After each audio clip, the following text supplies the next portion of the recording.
গণ অভ্যুত্থানকে কেন্দ্র করে নতুন বাংলাদেশ বিনির্মাণ করার জন্য আমাদের মধ্যে যে জাতীয় ঐক্য প্রতিষ্ঠিত হয়েছিল, আমাদের সেই জাতীয় ঐক্য যেন অব্যাহত থাকে।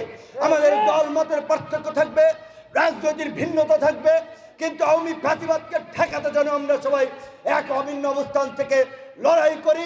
এই যে 1 থেকে 5 তারিখ পর্যন্ত ফেব্রুয়ারি মাসের তারা যে লিফলেট বিতরণ কর্মসূচি দিয়েছে, কবে নাকি হরতাল করবে, এই সোনারগাঁয়ের সাধারণ মানুষকে আমরা বলি দলমত লাগবে না। গণ অধিকার কে করে, ইসলামী আন্দোলন কে করে, বিএনপি কে করে, জামাত কে করে, সেটি আপনারা দেখবেন না।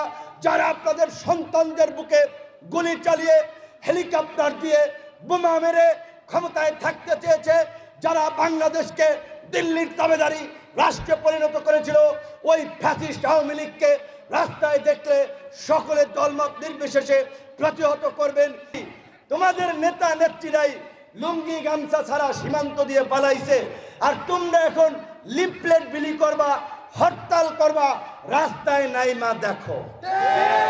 এই দেশের মানুষ পরিবর্তনের জন্য প্রস্তুত। এই দেশের মানুষ নতুন নেতৃত্বকে বরণ করে নিতে প্রস্তুত। নতুন নেতৃত্বকে মানুষের কাছে যেতে হবে, মানুষের কথা বুঝতে হবে। আওয়ামী লীগের মতো পুরানো ধারায় আগামীর বাংলাদেশ চলবে না, রাজনীতিও চলবে না। তাই যারা নতুন রাজনীতি করেন, বিশেষ করে গণ অধিকার পরিষদের সাথে যারা সম্পৃক্ত আছেন, গণ অধিকার পরিষদের অঙ্গ সংগঠন যারা, ছাত্র অধিকার, যুব অধিকার, শ্রমিক অধিকার পরিষদ, তাদেরকে আমরা সতর্ক করে দিতে চাই।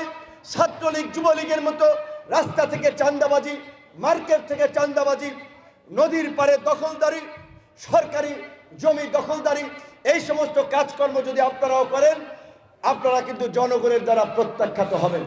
শুধুমাত্র আমরা অন্তত গত 16 বছরের আওয়ামী ফ্যাসিবাদের বর্বরতা এবং নির্মমতা দেখেছি। গত 16 বছরে ক্ষমতায় থাকার জন্য 3500 মানুষকে বিচার বহির্ভূতভাবে হত্যা করেছে, 6 শতাধিক মানুষকে গুম করেছে, রাষ্ট্রীয় বিধিবিধান নিয়ম নীতির তোয়াক্কা না করে একটা গণতান্ত্রিক রাষ্ট্রকে একদলীয় শাসন ব্যবস্থায় প্রতিষ্ঠা করেছে, ফ্যাসিবাদী রাষ্ট্র পরিণত করেছে, স্বাধীন সার্বভৌম রাষ্ট্রকে ভিনদেশীদের করদ রাজ্যে পরিণত করেছে, যার ফলে এই দেশের স্বাধীনতা সার্বভৌমত্বের সংকট থেকে জনগণের মুক্তির জন্য এই গণ অভ্যুত্থান অনিবার্য হয়ে পড়েছিল। এই রাজনৈতিক দলের নেতা হিসেবে নয়। আগামীতে ডিসেম্বরের মধ্যে আশা করি জাতীয় নির্বাচন হবে। নির্বাচনে আপনারা কাকে ভোট দিবেন? বিএনপিকে ভোট দিবেন না, জামাতে ভোট দিবেন না, গণ অধিকার পরিষদের ট্রাক প্রতীকে ভোট দিবেন, সেটা আমরা জানি না। কিন্তু আমরা আপনাদেরকে বলতে চাই, এইবার বাংলাদেশের যে নির্বাচন হবে, আশা করি সেটি বাংলাদেশের গত এই 50 বছরের ইতিহাসের মধ্যে অবাধ, সুষ্ঠু, নিরপেক্ষ এবং একটি গ্রহণযোগ্য নির্বাচন।